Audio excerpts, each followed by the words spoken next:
Thank you, Chair. This is an incredible celebration. 100 years of a prestigious international journal. And it's great to be here to celebrate this event with you. Because as editors, we are custodians of the journal, ever mindful of the heritage that we have heard about today, and preserving and improving that to pass on to future generations with a constant vision of improving health care. And as an editor, your journal is only judged by the last issue. So there is a constant look as to the direction and the future and what lies ahead. And I would like to peer ahead in this talk to raise a few ideas, really to stimulate your imagination, because I believe that it's up to you as surgeons to help form the future of surgical publication.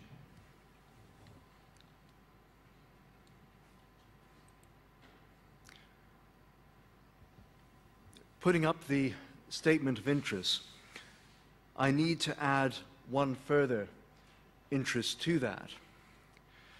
And that's that I grew up in Rochester, Minnesota, a city of surgeons, though city is perhaps too generous a term. And I was 5 years old before I stopped calling the postman Dr. Postman and the milkman Dr. Milkman, because I assumed that everybody was a surgeon. So my aims this afternoon are to show some of the factors that have brought us to where we are today in health publishing, to suggest how what has happened in the past may bear on the future, and discuss the implications for surgical research and publication. I hope by the end of this session you'll feel comfortable understanding how we got to where we are, be aware of the changes and the opportunities that they will present you for the future. I hope that you'll be able to use this information to guide your own research and your own choice of journals for submission. And finally, so that you can participate actively to create new models of surgical publication that are going to maximize benefits, thinking of researchers, of surgeons, of patients, and in terms of health systems. I think, first of all, there is sometimes a bit of an aura or a myth around journals. Journals are a vehicle. We are a means to an end.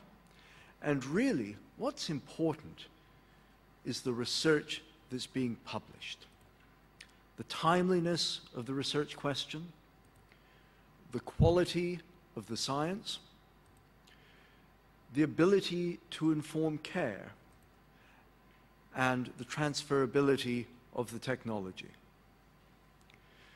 By way of an example, I'd like to take you back to 1846, to Boston and the demonstration of ether. Jacob Bigelow, a surgeon at Mass General, was there, and he recorded events. They were subsequently published in what was to become the New England Journal of Medicine. But actually, before this was published, he wrote to his friends, including a friend in London, as we heard this morning. It took 6 weeks to cross the Atlantic on a mail packet, the SS Aurora. Docked in Liverpool, the letter traveled by stage to London. But it was so timely and eagerly awaited by people like John Snow, who were experimenting with anesthesia, that within a week of its arrival, ether was used in London. Not surprisingly, within a month it had been used in Scotland, but perhaps more remarkable is that in just 6 months it had been used in Malvern. So we need to be aware that great ideas are not necessarily going to be contained by journals, and the effect of social media in communicating and in effecting practice change that is likely to become an even bigger factor in the future. Looking at the evolution of publishing, I think there are 5 strands that leap out. One of those is speed. And if we look at the drivers, speed comes from surgeons, from the researchers and users. It comes because of the changing technology that we have witnessed, but it also comes from external forces, such as funders of research. We have seen changes in specialization, again, driven by surgeons, enabled by technology. Access has altered dramatically and continues to do so, driven by the needs of surgeons, by the technology that is available to access published literature, by funders who now want to see publicly funded research available, but also by the general public. And I think the general public are going to play a larger and larger role in how research is published and made available. We've also seen a big change in features. We've gone from the traditional paper journal to all sorts of variations. And that's because researchers and users want it, because there's the technology with which it can be delivered, and because the public are demanding it. And it makes sense that if you have a message, to communicate that message, there will be different vehicles that are more effective for different populations. You will reach some fellow surgeons through a published paper journal, others through a smartphone. You may find that actually the general public find a podcast or a video a more effective way of understanding your work. And finally, research is changing, and that's being reflected in publication, driven by surgeons and also driven by funders who want to see the most efficient investment of research for the improvement of care. Well, if we analyze each of these individually and we look at speed of publication, people don't want to wait for ages to have research published. There is competition not only amongst authors, but also amongst journals to see who can get a paper out first on a similar topic. You will have witnessed that over the last 2 weeks with H7N9 publications coming out of China. Different publication methods have made this easier. With online publication now, we can change an editorial within 48 hours and get it up online. This has necessitated different models of peer review, evolving from the traditional pro bono model to now paying reviewers. And if we want a 48-hour review, we pay reviewers £200 to provide it. In addition, some ideas are important, and that can command faster publication. Many journals respond by offering expedited services. At The Lancet, our fast-track system is a 48-hour peer review, expecting the author to do a 48-hour revision and publication online within 4 weeks of submission. And surgery is changing, so it makes sense that publication changes to reflect that. One obvious change is in specialization. And here, in publication, there needs to be a balance between the focus of the specialized community and the sustainability in terms of quality and volume for that specialty. In addition, the journal has to reach certain standards to be registered on Medline so that those publishing in it can make sure that their work, no matter how specialized, can still reach a larger audience. And we're seeing specialization not so much just in the subdivision of traditional categories of practice, but in new hybrids where specialization crosses over disciplines between surgery and non-surgical areas. That also gives rise to the opportunity of chimeric publications. And in the future, we may see more and more journals devoted to that exciting boundary area where new ideas are going to pioneer new types of research. Access is also changing, and I imagine that as I speak, I am competing with several smartphones, iPads, and laptops. And that's just how life is now. We did a poll in the first quarter of this year, and it shows that half of our readers are using a laptop or a smartphone on a daily basis. Smartphones, particularly in the US.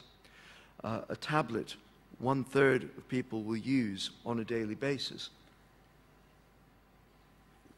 And if we break this down by category, we actually find surgeons are right in the midst of the curve.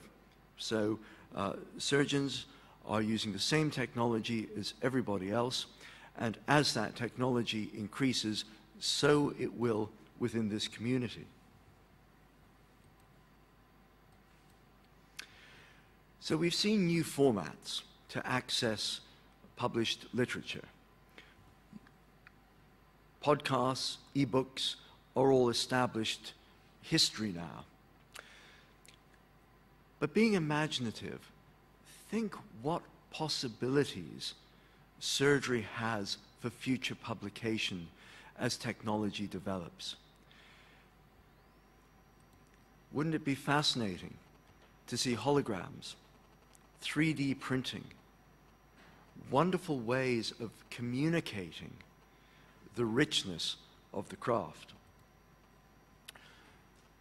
Virtual simulators, so that readers anywhere can actually experience what you are talking about in your research paper.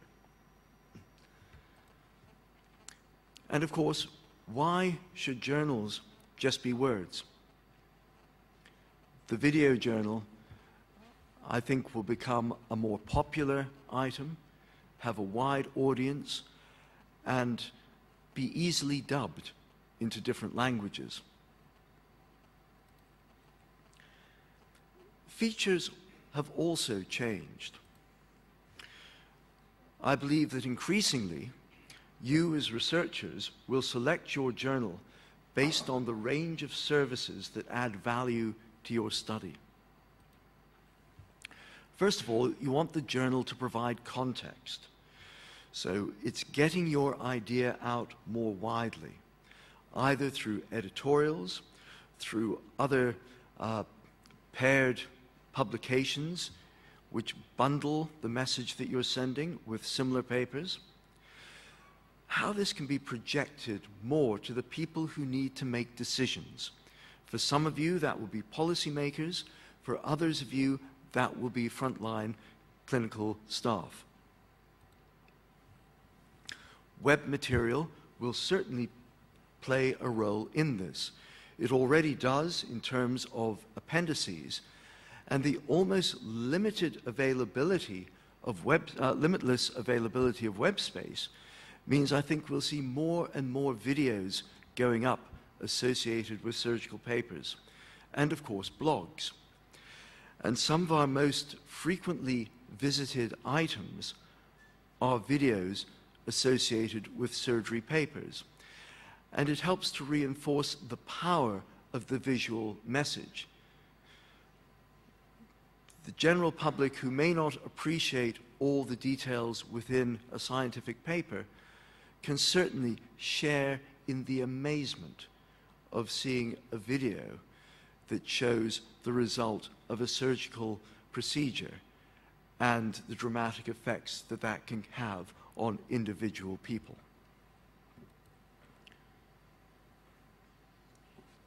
Media relations is another important service that will be expected from journals, and not just conventional media relations through the press, but getting your message out through Twitter, Facebook, and the like. So publication models are changing. We've seen pay to publish, we've seen pay to read, but what will the next stage look like when it's neither pay to publish nor pay to read? Peer review is likely to change with this. Traditionally, we've had peer review pre-publication, but in some of the physical sciences, it happens after publication. Maybe that will change in clinical specialties. Perhaps reviews will end up being permanently linked to articles and the opportunity for ongoing appraisal as one finds through blogs. We may well see institutions publishing their own online journals, perhaps even departmental postings, where the driver is getting credit for primacy of the idea and for making the material widely available, with less concern about which title it's published under. So I think there's going to be a whole new generation of metrics to guide this. Impact factor has become very overrated and unreliable in really trying to establish what is quality, what papers are going to affect change. And there may well not be a sole metric across all of health.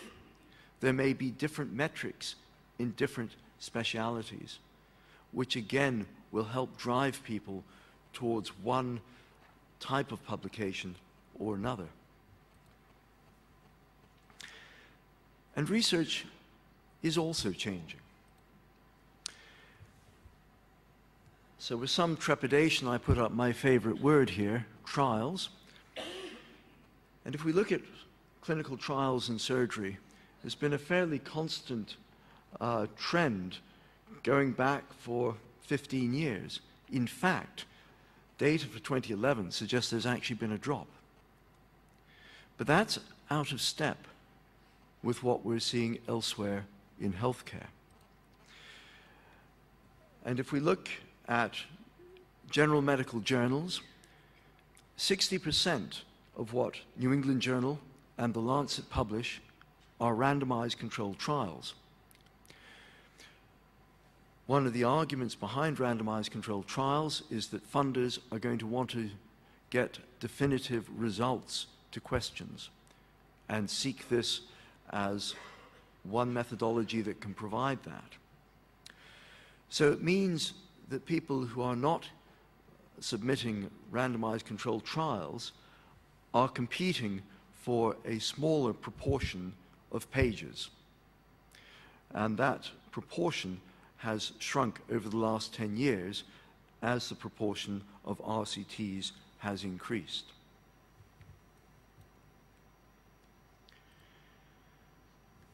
So funders are going to want to see important questions answered definitively. They're going to want to see outcomes that aren't driven by the researcher or perhaps an industry concern, but outcomes that are going to be meaningful to clinicians, to patients, to to policymakers, and also to payers. And these are going to be increasingly complex, and that will have an advantage of encouraging further collaboration, which by itself will enhance transferability of the research that you're doing.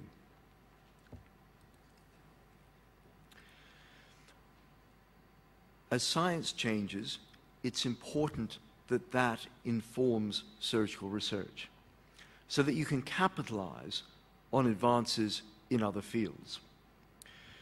This may be from molecular medicine to global health. And this type of combination science is going to open up incredible opportunities, both for research and for publication. There's going to be a wide range of collaboration available. And as a result, a wide range of journals that will be interested in surgical research. And I think because of this broad landscape, it will actually help to sustain super specialization.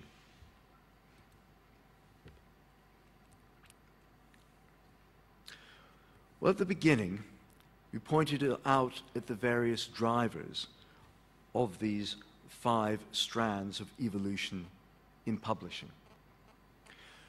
Common to all of them was the surgeon. The surgeon as a researcher, the surgeon as a practitioner, but I think also increasingly we need to see the surgeon as the person who is posing the clinical questions. What is really important? What questions do surgeons need to know the answers to that can then inform future research? I hope, standing beside the surgeon, you'll allow editors to join you, so that together we can look at ways to improve research methodology, that editors will continue to express an interest in getting surgical papers into general medical journals where they can be read by a wider audience, and that general medical journals will continue to pay special attention to surgery as to any other important discipline by having regular themed issues, as we have started to do over the last few years. But whatever the changes in the future of publishing, I suspect that the philosophical underpinning will remain the same. As Rickman Godley wrote in the introduction to the first edition of the British Journal of Surgery, it is important for surgical ideas to be shared, because that's the way you develop the science of surgery. And Thomas Wackley, when he started The Lancet, set out with a mission that medical journals need to inform, to reform, and to entertain. And that is a shared mission for the future. Thank you.